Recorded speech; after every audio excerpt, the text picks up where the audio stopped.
So my first question for you guys, just to get a little bit of a better sense of who's in the room today, so I can sort of make sure that I cover my bases here.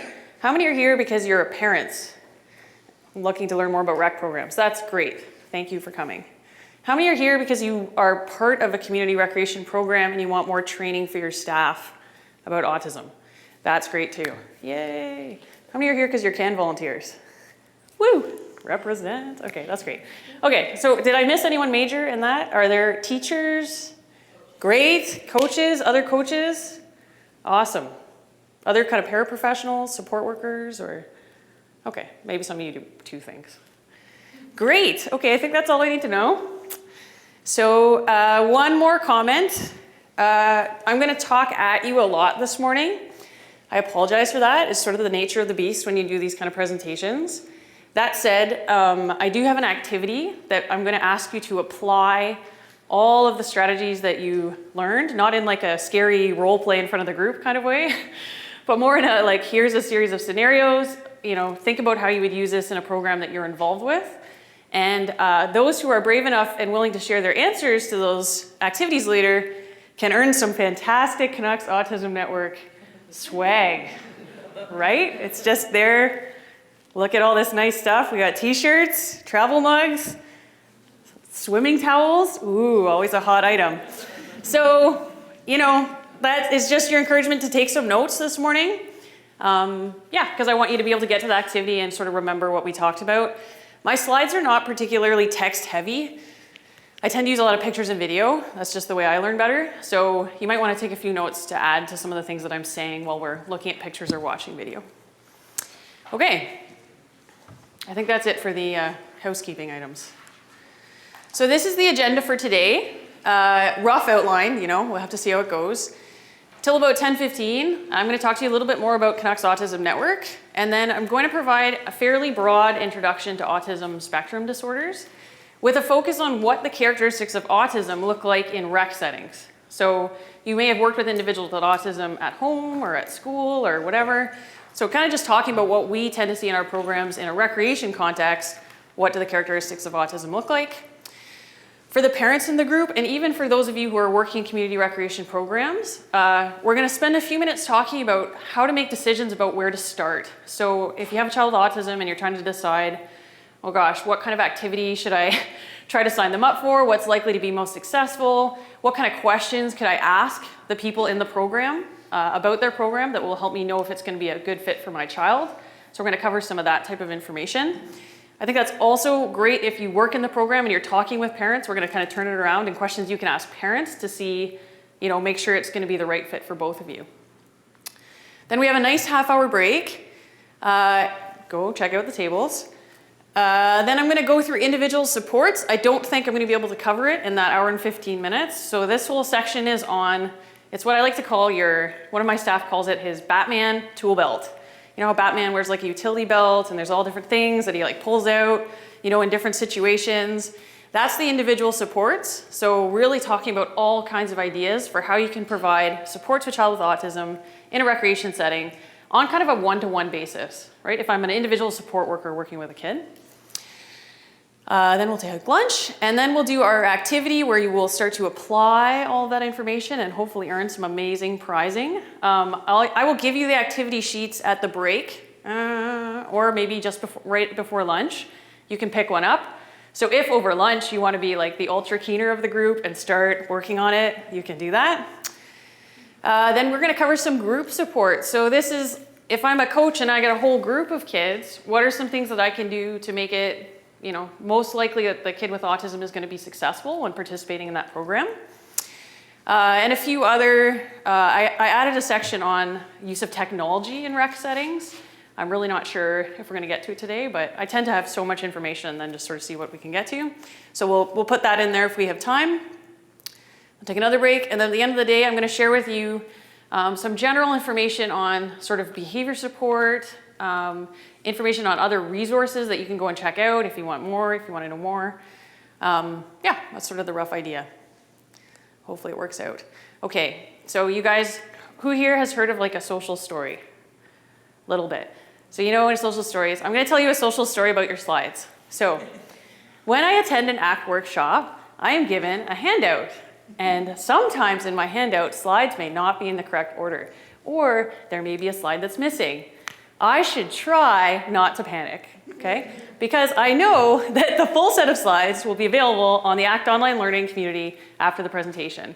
So I'm just guilty of this as a presenter. I'm always making changes, like right up till this morning. I shifted some slides around. Don't worry, if it's not in exactly the right spot on your handout, they're all there, and I will make sure that there's a copy in the correct order available online for you to check out. And don't forget to take notes. Okay, so more about the Canucks Autism Network. I never said before, my role at Canucks Autism Network, I'm the director of programming. So I oversee all of the hands-on programs that we run for families, kids, teens, young adults with autism. I work with a team of 4 coordinators who kind of oversee the individual programs I'm going to talk about in a second. I'm one of 18 full-time staff, so we also have a development department, marketing, all that other kind of stuff that you need to run an organization, but that's my job. So we were founded in 2008. One of our founders was Paulo Aquilini, who's one of the owners of the Canucks and has a son with autism, who is now a young adult. He's absolutely delightful if you ever have the chance to meet him. He's really quite hilarious. So we're pretty young, and considering how young we are, it's sort of unbelievable how many programs we're offering at this point. Still experiencing some growing pains, but that, it's always like that. So our mission is to provide year-round, innovative, high-quality programming to children, as well as families living with autism. That's kind of our first, I like to call it the first half of the mission statement, so that hands-on aspect, delivering programs. But we also really take to heart the second part of our mission statement, which is to build awareness and capacity within existing community networks. So when I talk about our community recreation partnerships, our school programs, those are sort of our initiatives that are really looking at getting into the community, looking at some of the networks that are out there that are encountering autism, and building capacity within those networks. It costs $25 a year to join CAN, and then you don't pay anything else. So it's virtually a free service for families. Their $25 can be reimbursed through their autism funding. So accessibility has been a core value for CAN since the beginning. It's one of the things that Paula was insistent upon, that all families need to be able to access these services. So if you weren't aware of that, please help us spread the word, because I think that still a lot of people don't know that our programs are virtually free. Another thing a lot of people don't realize is that we provide one-to-one support in all our programs. So for all our participants, regardless of age, that one-to-one support is available. I tell parents or teachers, if you have a student or a child that you're particularly worried about, you don't think one-to-one is going to be enough, give us a call. We can arrange even more support on an as-needed basis for particular participants, okay? We want every child and individual with autism to be able to access these programs, period. So we're really collaborative in trying to make it work for everybody. These are our sports programs. So we have soccer level 1 and 2, skate level 1 and 2. We're just piloting a hockey program. It's running right now as we speak. We have a pretty big swim program. All our swimming lessons are one-to-one. However, we also have these private lessons, which are run in a pool where we've rented out the entire space, and we provide 2-to-1 support to all those kids. So those are kids who have sort of more significant behavioral or communication needs. Have a young adult swim program. Basketball, fitness, so that's teens and young adults in gyms. They're going to pilot including some circuit style training this spring. That should be pretty fun. We're in 12 communities across the Lower Mainland, as well as in Victoria. So, Chilliwack, Abbotsford, Langley, Surrey. We're not in Richmond, we're not in Delta. We're in Burnaby, North Van, West Van, Vancouver, pretty much all over the place at this point. So lots of hours a week. Our sports and rec community partnerships, this is an initiative that we've really started driving forward as of this year. So we have partnered with several municipalities that are interested in getting more training on autism and expanding their own adapted programs. So our strongest partner at this point is City of Surrey. The way the partnerships work is the city provides us with a facility space to run the program. We bring the program in terms of like the curriculum, support workers. We ask for some of their staff to come be involved in the program so they can learn more about autism and participate and get that hands-on training.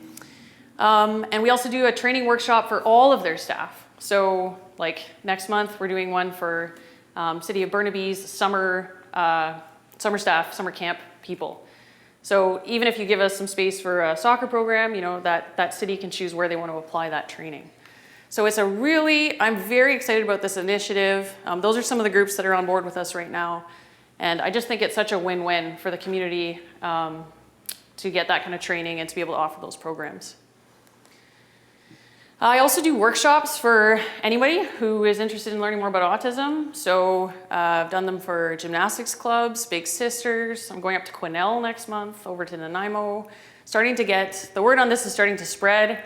We had emails last week from Calgary and Winnipeg. People are starting to hear, hey, there's someone who does training on autism and recreation. So we're trying to kind of get around the province, and here we are today. Social programs, so this is what Tara runs. We have monthly events for kids, girls, siblings, teens, and young adults. So that's all kinds of things like they go snow tubing, the girls club did a spa party, the kids do like splatter painting parties. It's pretty fun. We have a weekly social club for teens and young adults. We're piloting our leadership program. So we had a number of older participants who were kind of graduating out of some of the sports programs. And mostly the parents were turning around and saying, we really want our son to volunteer in your programs. And so we started to provide those types of opportunities and then realized it would be nice to have a bridging program. So the leadership program really is 6 workshops where the kids come in and teens, young adults come in, and they learn the skills that are required to volunteer in our programs. So how do you lead a group activity? How do you motivate a participant who's kind of disengaged in the activity? It's a really neat program. And then next session, they're going to go out, they're going to be placed in a program with younger kids with a mentor who they worked with in the leadership workshops. Who's going to give them feedback on how they're doing and kind of be there to answer questions. And yeah, it should be a nice bridging program for some of our participants. We also run week-long social programs at spring break in the summer. They go everywhere, They do the circus school, they go to the trampolines, they go to Watermania, they go to the Vancouver Zoo, they go snowshoeing. It's just ridiculous fun, nonstop fun. We're running 6 weekend camps this summer, 4 for families, 1 for kids and 1 for teens. 2 are on the island, the 2 family camps on the island, 1 in Kelowna and 1 in the Lower Mainland. Just a really nice weekend opportunity to come and relax, have a good time. We have scheduled activities, but there's also a huge degree of flexibility built into the programming so that your family can enjoy the event in a way that's really suited for them. We run family adventures about once a month-ish. So Stanley Park Ghost Train, Van Dusen Gardens, when they have their Christmas lights up, they give us the gardens the night before they open to the public.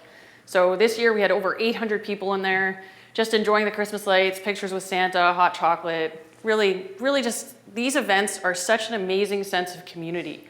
All these families living with autism coming together and just experiencing that support.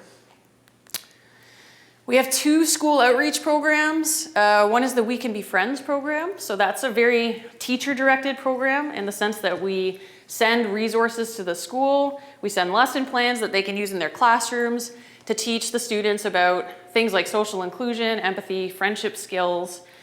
We give them 10 books, all these great resources to help their classrooms be a little bit more autism friendly. And the schools can really kind of customize those lessons and use them in a way that makes sense to them. We piloted our high school program this year. It's called Yes We Can. It's in 8 high schools in Burnaby. That's a very student-directed program. So we're looking at students in the school, asking them to build Canucks Autism Network clubs. They have to run some socially inclusive events in their school, and they also do some fundraising for us. So it's very much aimed at building student leadership in terms of advocacy and inclusion in their communities. Okay, so work-related programs. We used to do some simple job training programs, like we had one that ran out of VCC in the kitchen. We are shifting more and more with the kind of tidal wave that's out there in terms of really focusing on employer awareness. There was a great story on CBC about 2 days ago. They interviewed Mark Wafer, who's a guy from Ontario and has hired 40% of his staff now are people with disabilities. So this is a really big trend that's happening right now. Working with employers to help them realize the many, many, many advantages of hiring someone with autism. So we're kind of still fine-tuning this. We're sitting with some collaborative committees involving people from across the city and looking at ways that we can kind of maybe get some of our business donor networks involved in this and kind of educate them a little bit more about the benefits of hiring someone with autism. We actually have 2 adults with autism who work part-time in our office, so we're really trying to lead by example here as well. This is the Provincial Resource Center that Deborah mentioned. You can go online, there's a database, you can search by a key term like sleep or eating or sports, and you'll get a list of the resources that we have. We ship them to you for free, and then we include the return postage. So we really encourage people to tell everyone about this. It's a nice way for us to be doing a little bit more for people in remote areas of the province, but also, of course, people locally as well. We're in the community. Today we're at Safe on Foods in North Vancouver with our traveling autism exhibit. I don't have a picture of it. Oh, actually that's kind of a little picture of it there. So we really make an effort with our awareness to just get into the general public as well, teach a little bit more about autism, some of the basics, get our name out there, help people know that we exist and that we want to help. Are there any questions about Canucks Autism Network related things? You're all too shy to ask right now. Oh, there's 2 questions. Where's the mic? Oh, there she is. Thank you. I have a question about accessing your programs and wait lists. Yep. Because that was my experience. I was like, oh, this sounds awesome. And I went on and I was like, I don't think I'm going to do it. And so I didn't. Yeah. So it was immediately, I was stopped because the website, it appeared to me that I didn't feel like I could access it. Yeah, good. I'm really glad you brought that up because it's another thing that is really not well messaged on our website. So for one thing, our registration system is really not great. It's long, it's complicated. We are in the process right now of looking at developing our very own registration software so we can customize it and make it a lot more user-friendly. With the wait lists, all of our programs have a wait list, which doesn't mean that the spots are full. In fact, what we do is we give some spots, depends on the program, some spots on a first come, first served basis. Everyone else is on the wait list. And then we go through that wait list and we look for kids who have never participated in a Canucks Autism Network program, and they're gonna get a spot, for sure. So we're pulling to look for kids who haven't had access before. We're pulling to look for kids who aren't registered in 6 other programs. You know, this is the only one they wanted to do. Well, let's try to get that kid into that program. We're looking for kids who are maybe in places like Richmond that we're not running programs currently. So we would prioritize them in registration. So we have a systematic, and we just like as of like last month, we now have a centralized registrar role who is totally dedicated to fixing this waitlist problem and really, but the messaging is not very good about that. So that's one use of the waitlist, is just know that just because you're on the waitlist doesn't mean you won't get in. The second thing is those waitlists are essentially our data for where to add more programs. So when people register to a waitlist, it gives us the information, my God, look at the demand in Burnaby. We have to add more programs in Burnaby. So please, please, please, if you're talking with people, encourage them to register to waitlist because it does give us that information. And there's a great chance that you'll get in, especially if you've never participated before. I saw there was one more question before. Maybe it was a waitlist question.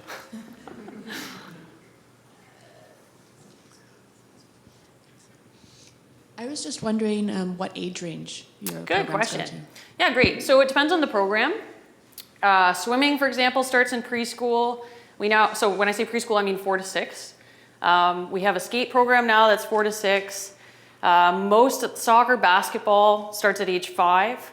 Some of the programs are shifted more towards older participants, like the fitness program, the young adult swim. Some of the social groups are very specific in who can register. So the kids social group, I think, is 8 to 13. And then you can join the teen one if you're 13 to 18 kind of thing. So I didn't go through that because it's just so specific. The best place to look is the website. And it also changes a lot. Like, we can't print these brochures fast enough to keep up with what we're adding on a season by season basis, and also how the age ranges are expanding.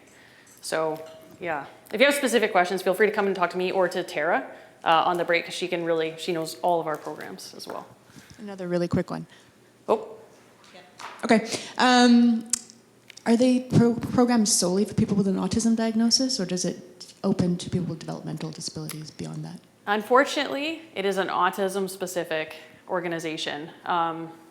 Obviously, that's hard, but it is what it is. It has had that mandate from the beginning. So yes, it is an autism-specific organization. When you register, when you get through that horrible membership, and then yay, finally you're done, immediately you can access the registration system, so you can start registering for programs. And then we do also ask families to mail in something that shows that your child has an autism diagnosis. That could be a variety of things, as long as it basically says so-and-so autism. But you can actually get into the registration system before you even send that in. Just a little tip. Okay?